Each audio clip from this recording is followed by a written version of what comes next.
And we are back with another episode of the Hockey Princess podcast. I am your host, the Hockey Princess. Just as a reminder, folks, make sure to hit that like and subscribe on either Spotify, Apple Podcasts, Amazon Music, YouTube, however you watch or listen to us ramble on a weekly basis. If you are going to a game this season, really any game, any hockey game, please wait for the whistle. Do not get up all the pucks in play. If you are going to a Blackhawk game this season, highly recommend Su Taqueria El Rey del Taco over on Ogden. The food's great, the people are great, and it's only a couple of blocks away from the UC. Krusty, let's get into it. Got the NHL world. We're officially past the crusty old guy benchmark. We Yes, are we are. past 15 games. So I feel like now we can talk about some surprises, both good and bad, with how different teams are performing. We can. I give you permission. Oh, thank you. I'm just going to tell your viewers it's very windy out here. So if they start to get motion sickness, I'm sorry. Some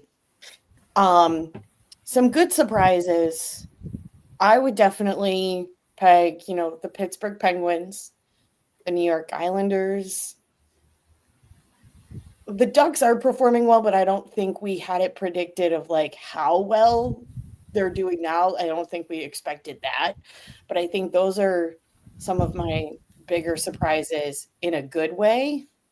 And then surprises in a not so good way are, performance of the Edmonton Oilers and the Washington Capitals in particular are definitely not what I expected right out of the gate. Well, the Washington Capitals are always on Krusty's list Yes. of soon to. And again, when we first started talking, it was Tampa. Yeah. And as I said, rolls in Edmonton. Yeah, but still, they're 7-6-4, right? Yeah, So but they're losing to Colorado like 10-1 is concerning. not really. It's regular season. They've been through this before. Good teams can really beat up on you. So Edmonton doesn't concern me.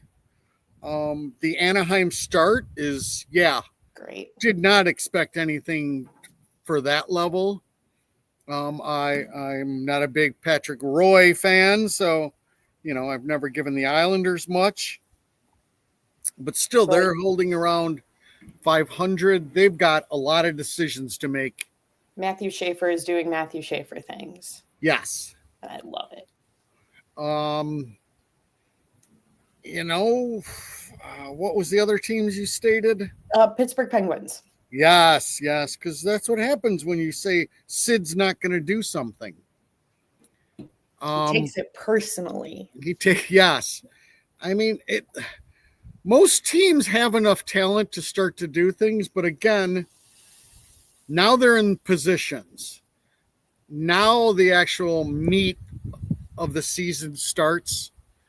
People have film enough on everybody. There will be a little game plan starting up of how to attack people. So the cream will usually rise in this next phase. But yeah, Pittsburgh was definitely something that surprised me. Florida, I thought we knew they were going to struggle and kind of go through the motions. I guess the other team would be Boston. Yeah. Somebody printed out somewhere, just the fact that they're playing well, let alone the fact that Pasta does not lead them in goals. So you're playing well without even that. So, and I guess the rest of it is, the incredible part for the national narrative that San Jose is very competitive. The Blackhawks are very competitive. Anaheim's very competitive. Can we? Montreal looks like a machine. Go ahead. Side thing to the Anaheim Ducks, jumping to having good pasta in February. Leo Carlson is going to be absolutely disgusting in the Olympics, and I'm so excited. If he does what he is doing right now in February or even more, I'm it's fantastic. Yes.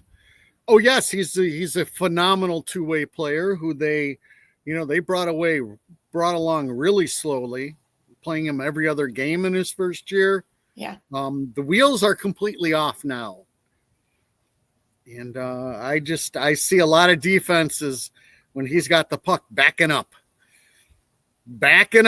And with talented players, that's never a good thing when you're just backing up because they're going to get you.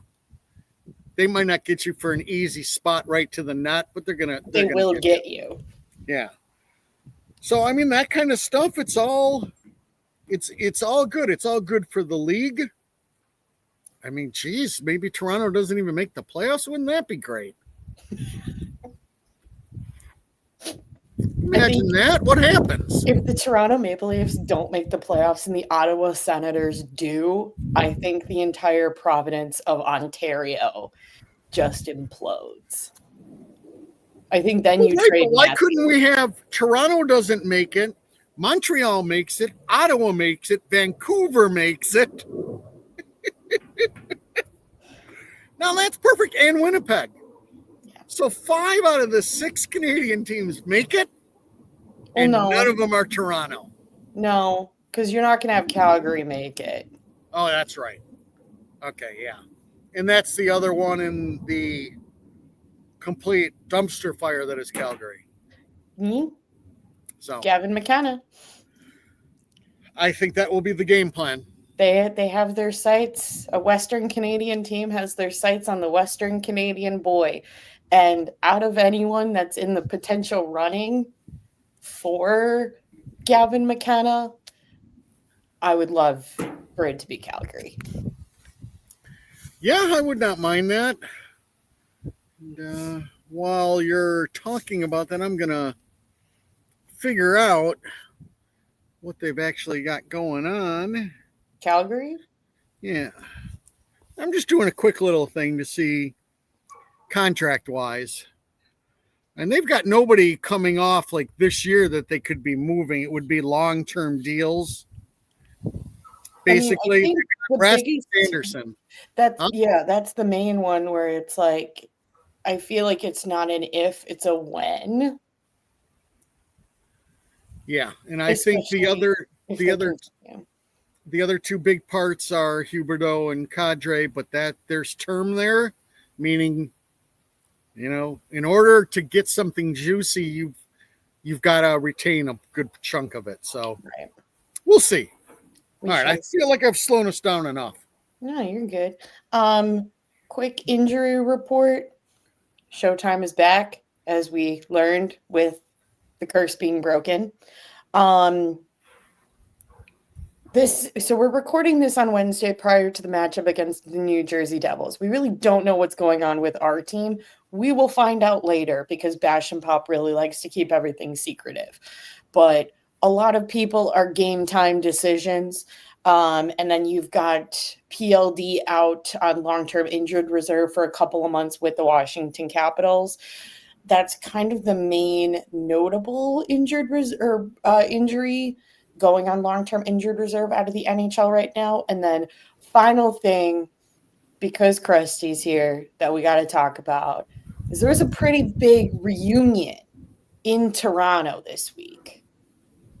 Something very great. Guys, I will admit, I cried at the speech. Something very, very great happened. Krusty, would you like to talk about Duncan Keith being in the Hall of Fame? I guess I would. For those of you wondering why I don't have the DK hat on, celebrating his whole week is one of Krusty's things on game day. He doesn't wear hats. So we're recording this on a Wednesday. Yep. So there's a game Wednesday night and I don't wear a hat. It's just, I know it's all stupid. As far as Dunk, yeah, he tried a little heartstring team. The little boy got an awful lot of screen time, and that is Colton, right? Yep. So, I thought the speech was real good. I didn't watch the whole ceremony, but I did watch his speech.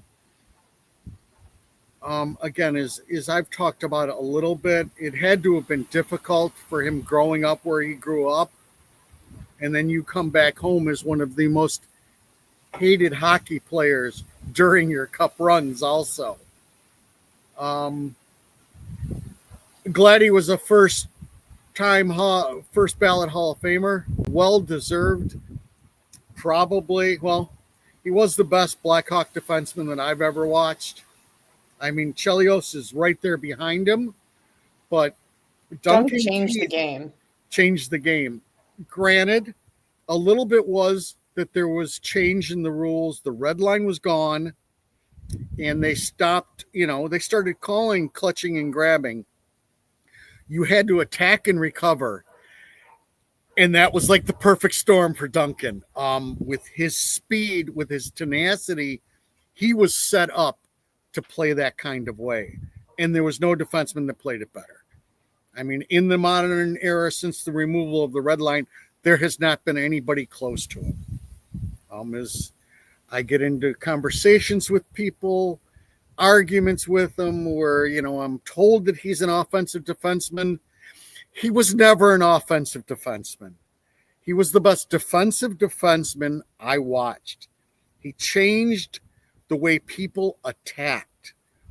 For the first time, teams came in game planning on what a defenseman was going to do.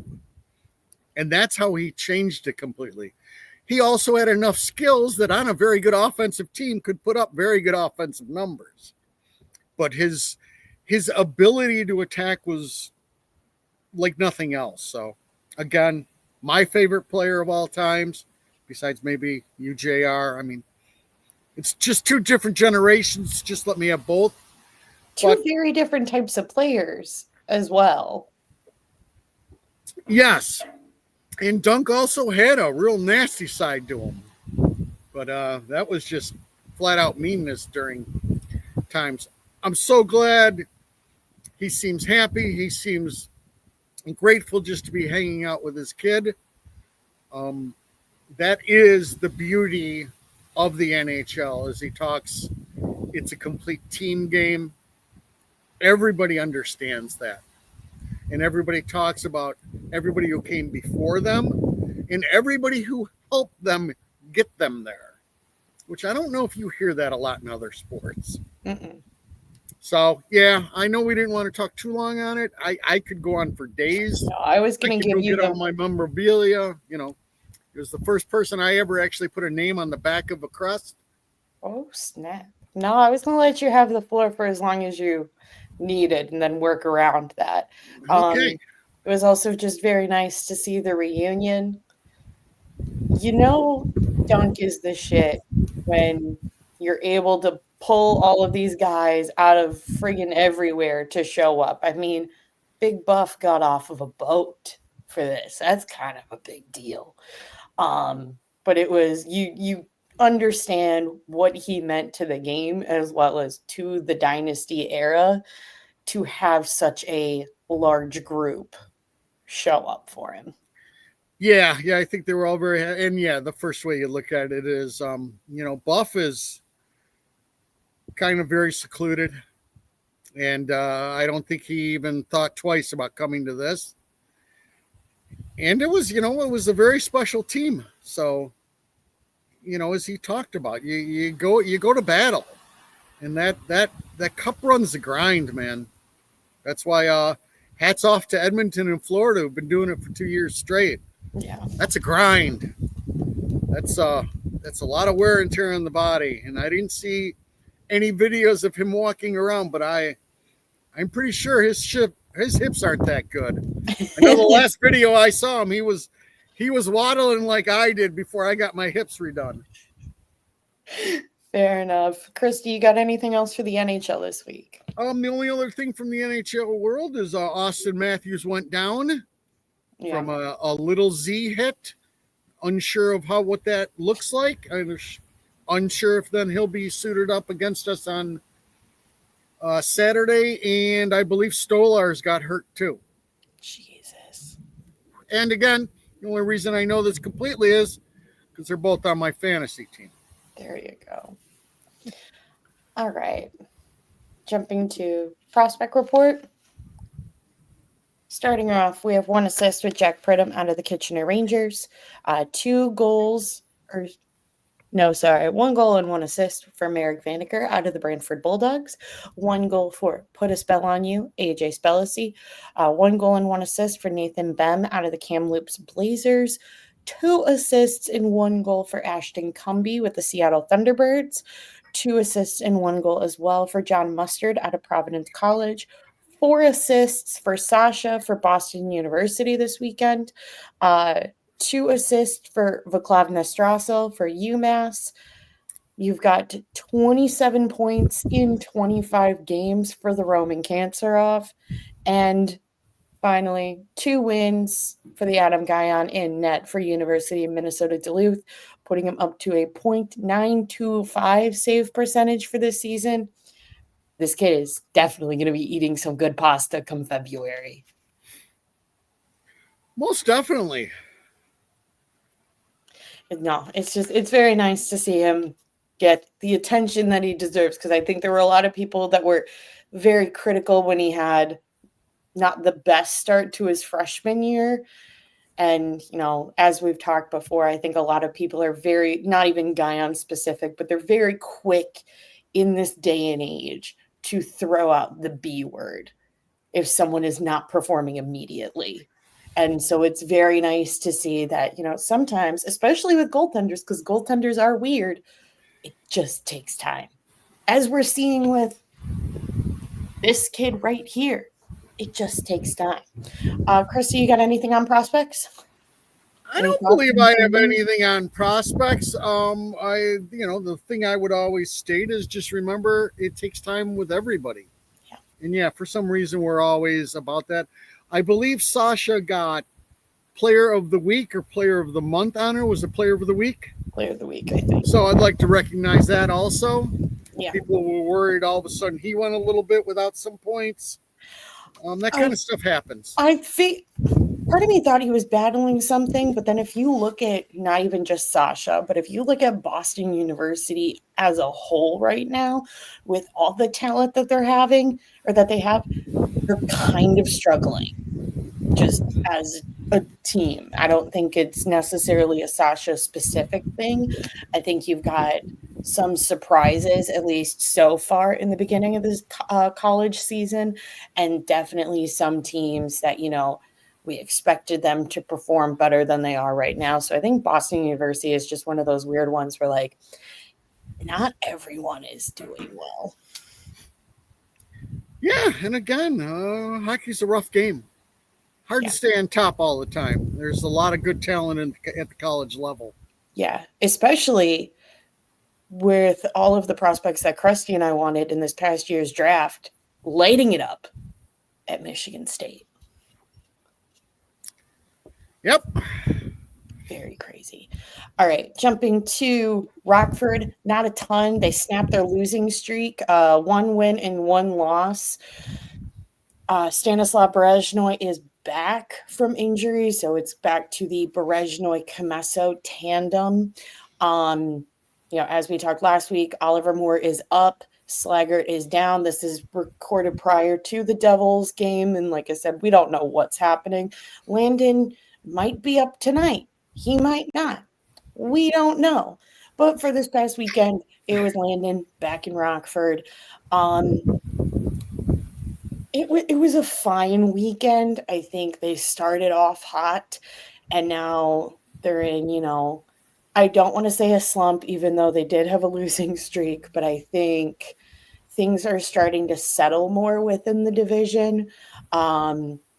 And so there's some concerns that I have in terms of just overall what they're looking like right now, but I don't want to get too carried away too fast. But there's definitely things to improve upon with Rockford. I'm not going to put it all on goaltending, even though this is kind of the show me year for Drew. But, also on the flip side, for everything that Drew lets in, there's 5 other guys on the ice that could have gotten the puck. But yeah, Rockford looks fine. A win and a loss. They play tonight, this Wednesday. So Rockford and Chicago both play tonight. So we'll see kind of how it goes. But the hot streak that was the first couple of weeks of the season seems to be wearing off on the boys. Yeah, again, they come under the same umbrella of the 15 game. It's feeling out for everything, and now meat and potatoes. Let's see who shines. Hopefully, the lard ass continues to shine. It seems to be, at least right now, it's a little bit more of veteran presence that's shining at the moment. I don't know if Lardis is, having difficulties navigating without more there on the line with him and Sonny, but it's a lot of we'll see. Yeah, and he's going to struggle a little bit without more there. I mean, more speed is dangerous at the NHL level. It's even more dangerous at the AHL level. So yeah. All right, jumping to big team. Guys, we have wins to talk about. Wins. We've won multiple in a row. It's great. Oh, yeah. Got to look at my schedule, friends, to see what game we're starting off with. I believe we're starting with do we start with the Vancouver game? Yeah, let's start with the Vancouver game. Krusty, what were your thoughts on the Vancouver game? My thoughts on the Vancouver game, if I'm not mistaken, was thank goodness we have Spencer Knight. Truly. And then I thought a little bit more and said, thank goodness we have Spencer Knight. And then we thought about it. And then I tried to think about something else and still came back to, thank goodness we have Spencer Knight. Yeah. A lot of other good things happened in the third period, first 2 periods, no scoring or whatever else, but we had Spencer Knight. And then we started the Burt Show. The Burt Show has been going for every game since the last time we've done this. He is now backboard Burt, and has played awesome. He's given Connor Bedard a spot where he knows exactly where to get the puck, and he's been a magician at getting him the puck. So they took it to him. They weathered the storm thanks to Spencer Knight, and then kind of took over in the third. So it was a very good battle between him and Kevin. And then, the Hawks, as I said, just kind of took over after that. So there you have it. I believe, Burt had the hat trick. And then Connor with the empty netter to get his first goal in Vancouver. And a Mickey Mouse goal. So I liked everything about Vancouver, except for all the chances. It was like 40-something saves. But again, I would say Lankinen probably got more quality saves than Spencer did. Yeah. But still, without Spencer, they're not in the ball game starting the third. So those were my takes on it. Also gonna spin once again, because this kid has had a very good week with the Vancouver and the Calgary game, and that is your Artie party. The Artie party is inevitable. I just hope it doesn't happen tonight when I'm not there. But yeah, I think, to repeat your sentiments, thank goodness we have Spencer Knight, because everything would be very concerning without him. And not to beat the dead horse a little bit, but I'm going to, because I feel like social media really loves to bring up the trade every time Spencer Knight does have a good game. Folks, we don't need to bash one side or the other of a trade. It was good for both sides. That is untrue. No, you don't understand the way things work around here. Anytime you can bash Seth Jones, you do it.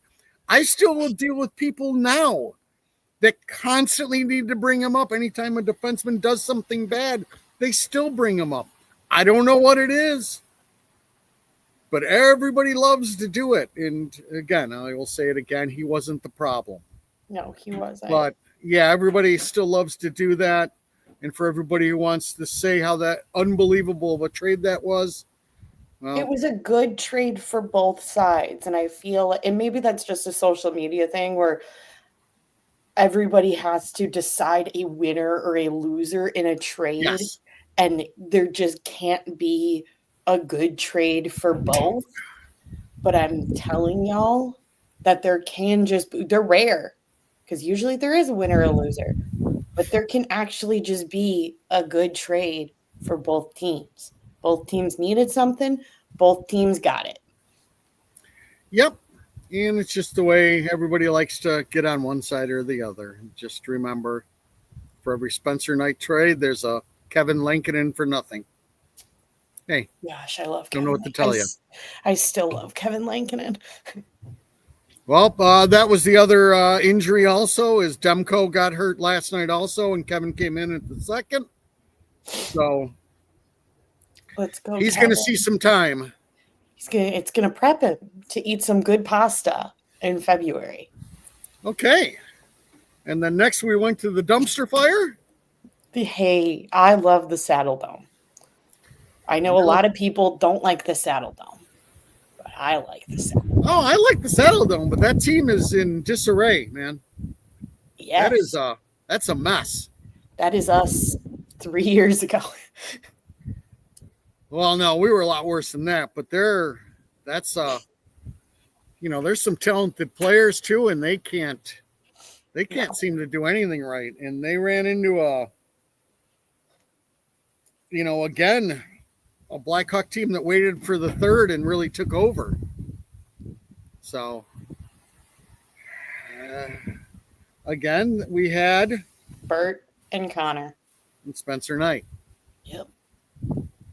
The theme in all of this is thank goodness for Spencer Knight. Spencer Knight, yes. In case you're wondering what I think about everything, thank goodness for Spencer Knight. Yeah. I was not blown away by as many people for that trade, but my goodness, he looks good. Yeah. My goodness, everybody talking about, hey, what about some pasta? Like, THP does. THP. I would love for Spencer Knight to be eating some good pasta come February. I don't see how he doesn't become part of the conversation.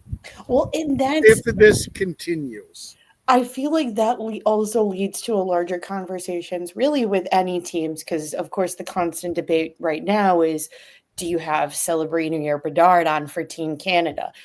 I don't think any of these teams, mainly the larger ones who have a lot more players in the NHL, that I don't think their roster should necessarily be locked up internally. Granted, they're not going to announce it for a little bit, but I think it benefits the team for, people to still take into consideration how they're performing right now.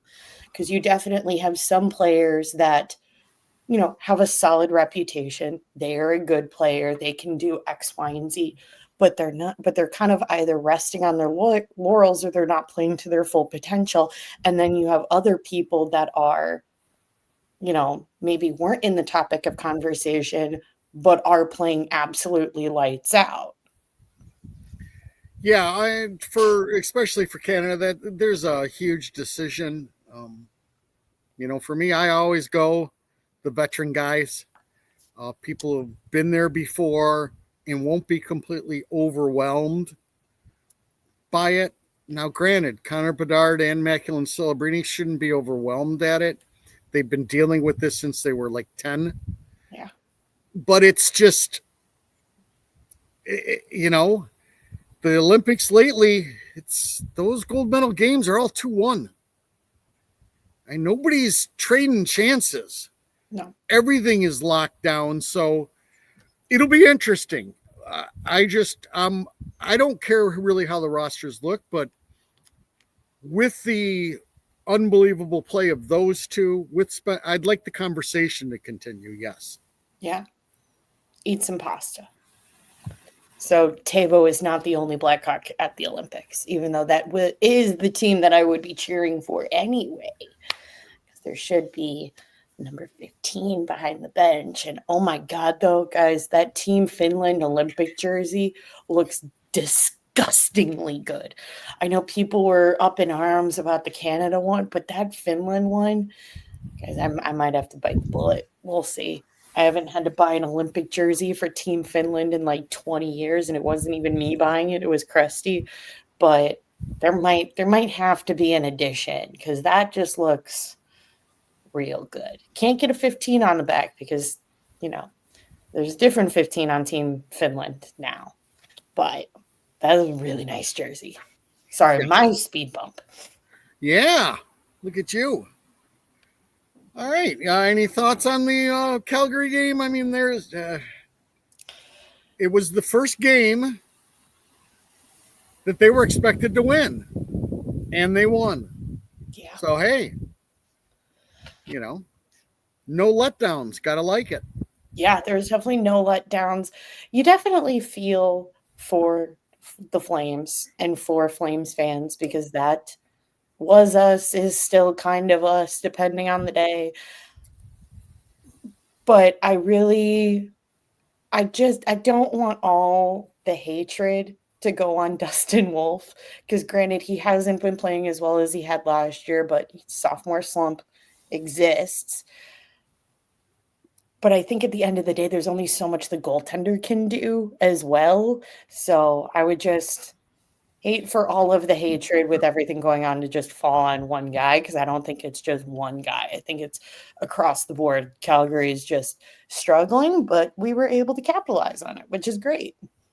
Yeah, and then it got a little chippy, as it always does. Nazar, took a bad little cross check that has now put him out for a little bit.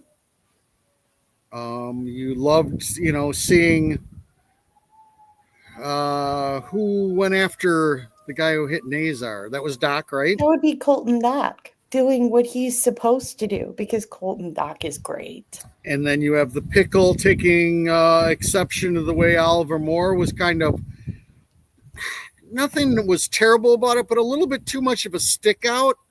Not actual stick, but sticking out of the body parts as Oliver Moore's trying to, and you worry about people's knees.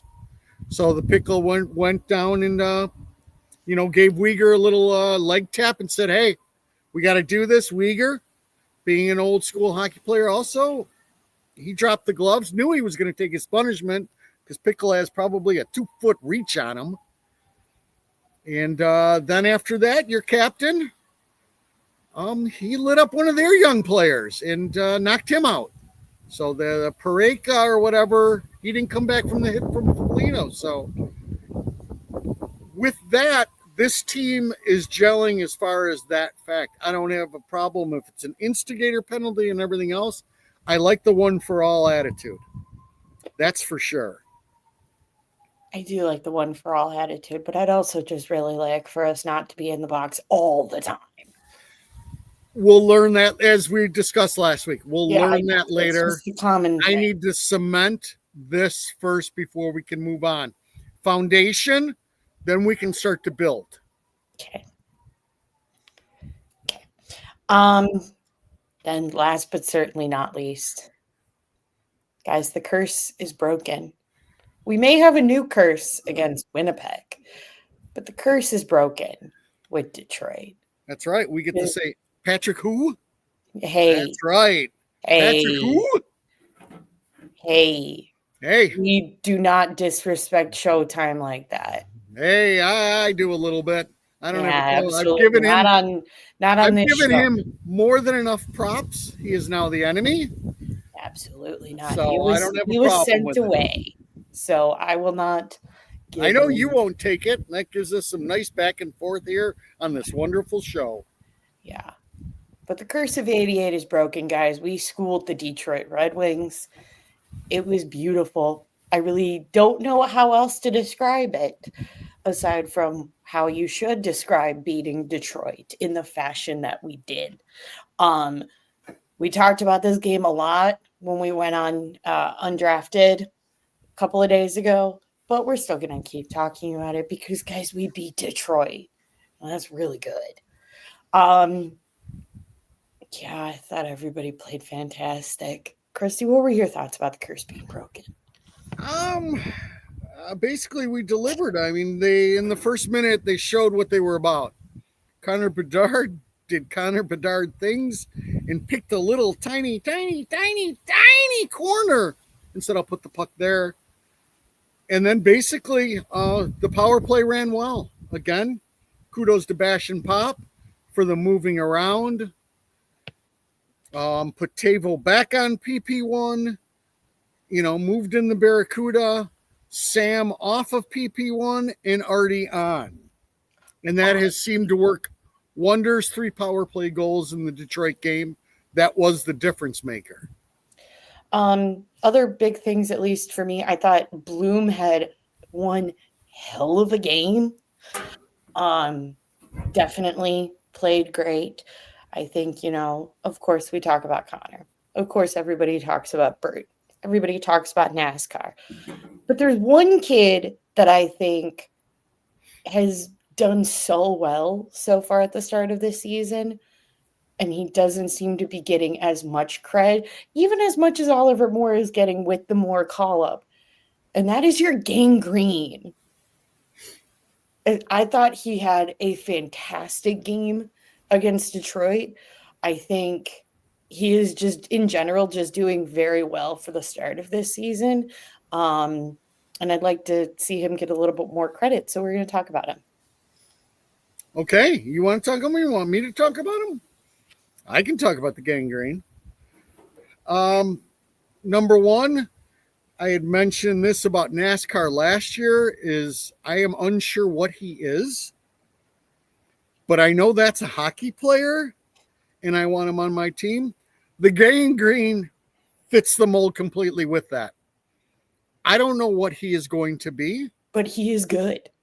Is he a top line, a second line wing? Is he a third line center? Either way, he can do it all. He's very solid at the dot.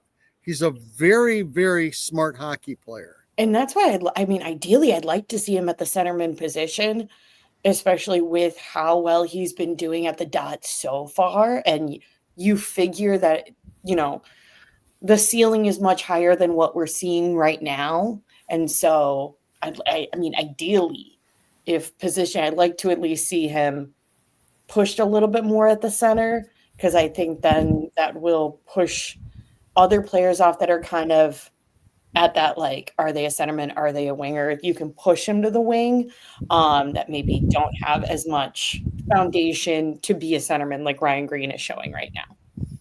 Yeah, I mean, as far as Gang Green, again, it's been within that 15-game span, so he needs to continue, but that's a piece.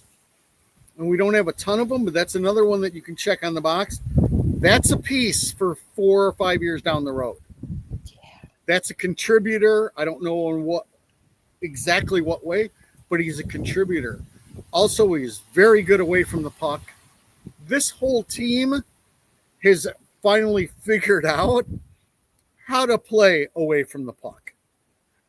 It was 2 years of it not happening. And for those of your new listeners or whatever, when you're watching the game, you see that player, like when a defenseman's going down and getting the puck, and you see somebody from the defenseman's team who just like slows down in front of somebody else from the opposing team, impeding them just a tiny bit. That's how you play without the puck. You make it easier for your teammates. Kind of get in the way a bit. No interference, just get in the way a tiny bit, but remember to keep skating. And Ryan Green does that very, very well. And this team in general is doing it well. Yeah.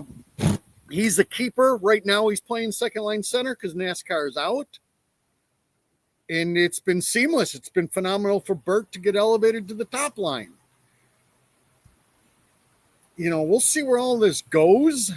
But right now it's, God, a damn good time to be a Blackhawk fan. Heck yes. Didn't think we'd be saying that this year. So no, I'm I knew he was a very smart player. I am very impressed with him. He's another one I could just watch. He brings me joy watching him play. And I feel like it's very interesting, slightly in a similar sense to Tavo, but different because, obviously Tavo's on the wing. But it's interesting to see Ryan Green go about his game and like the way that Ryan Green sees everything going on. Like the massive brain on the kid. Yes. And again, he's not that flash, but he's able to make skilled plays. He's able to make smart plays. I feel like that's the other big thing too, is just consistently I'm seeing smart choices. Me too. So but we're that was about biased too. We just love the gangrene. Right. And again, Bert with another coming out party in Detroit.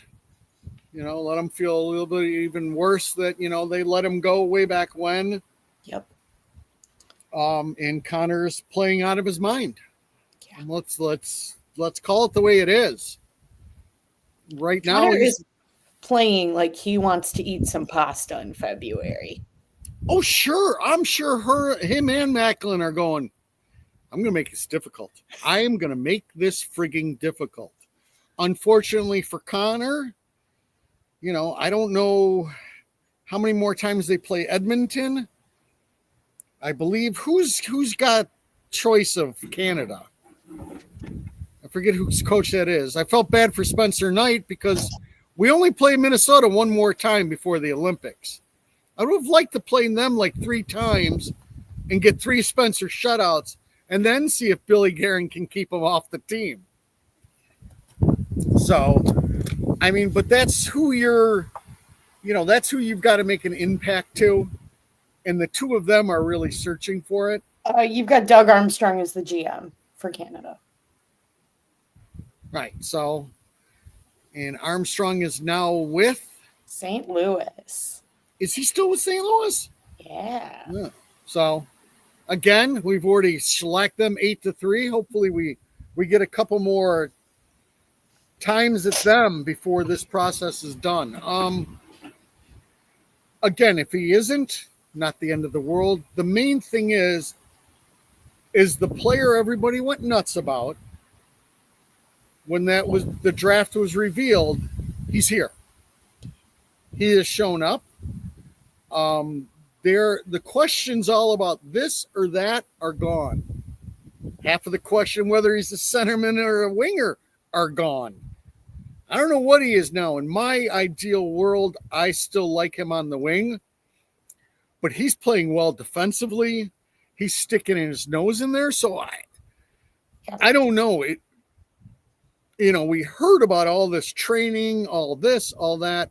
Obviously, all of that stuff was spot on. Yeah. Because it's been a pleasure to watch. And I have yet to see him take many shifts off. He is dialed in. The beautiful thing is winning breeds winning. And the other great thing about this team, they just went through a 3-game losing streak and came back and won 3 in a row to end a road trip. You can't say enough about it. No, you really can't. And gosh, even though I will not be here tonight, I'll be there Saturday. Gosh darn it feels good to have the boys back in town. That road trip was long. Granted, we were there for part of it, but that was long. Yeah, and hockey players always talk about how that can really be a coming together, and especially if you can win. The only game they were a little bit out of it was the Winnipeg game. Everything else you played Edmonton tough. So, and you come back home with an incredible feeling. Tonight's game, that's the trap game, as they like to say in the biz, because coming off a long road trip, first game at home. You think things will be easier. They won't be. You got to wait until about midnight before you can drop the puck. So, it's all good. Yeah. So, I don't know if you want to go over where you think the state of the team is after our 15-game mark, or Because a lot of people have asked us this on our shows or other shows that we've been on, and I just keep going with the it's less sad. Um, but for the first time in a long time, it's not great because I'm not going to throw out that word just yet because I think part of me in the back of my head is just waiting for the other shoe to drop, which I feel like within the past couple of years, that's totally expected for me to think that way. But for the first time in a hot minute, regardless if they win or lose, granted, it's a lot more exciting if they win, it's exciting to watch. They are exciting to watch. And really, that's kind of all I want right now, or at least my bar right now is I just want it to be exciting to watch. I think it is exciting to watch. I think watching the kids is super exciting. Watching everybody kind of learn about Connor, but learn what Chicago fans have known since we drafted Connor Bedard. Um, that this is who this guy is, and kind of shutting up the haters, and no longer playing pond hockey. It's exciting. I think that's the state. It's just exciting. It's the gray cloud over the team seems to no longer be there. yeah, I don't think I could agree more. As I said, now we start to get into the evaluation stage. Yeah. Their schedule still isn't too rough. I mean, they have one back-to-back coming up in like another week, and then I don't think they have it's January. January, where once a week they're playing back-to-backs, and their schedule gets awfully compact. But I think everybody in Canada knew what the beacon of hope was. I think everybody in America is now on board with what Connor Bedard is. I cannot say enough about Spencer Knight. And with that, his backup has played extremely well. So everything is pointing in the right direction. I'd like to slow everybody's roll on NASCAR and understand it is a tall task to be a second line center at that young of an age with everything he's going to need to deal with. If those points aren't up to what you think they need to be, don't worry about it. Everybody calm down. No, I haven't heard much of it yet, but I'm just saying preemptive calm yes, down. this is a preemptive strike. Just watch how he's playing. And Krusty will let you know if you need to work. There we go. And we don't. All right, Krusty. Okay. Do you have any final thoughts? I got no final thoughts. All right. Friends, just as a reminder, make sure to hit that like and subscribe on either Spotify, Apple Podcasts, Amazon Music, YouTube. Give us 5 stars. Leave us a review. Roast Krusty. If you are going to a game this season, please wait for the whistle. Do not get up while the puck's in play. And if you're going to a Blackhawk game this season, highly recommend Su Taqueria El Rey del Taco over on Ogden. It's great. The food is great, and it's only a couple of blocks away from the United Center. That is all. And we will talk at you guys next week.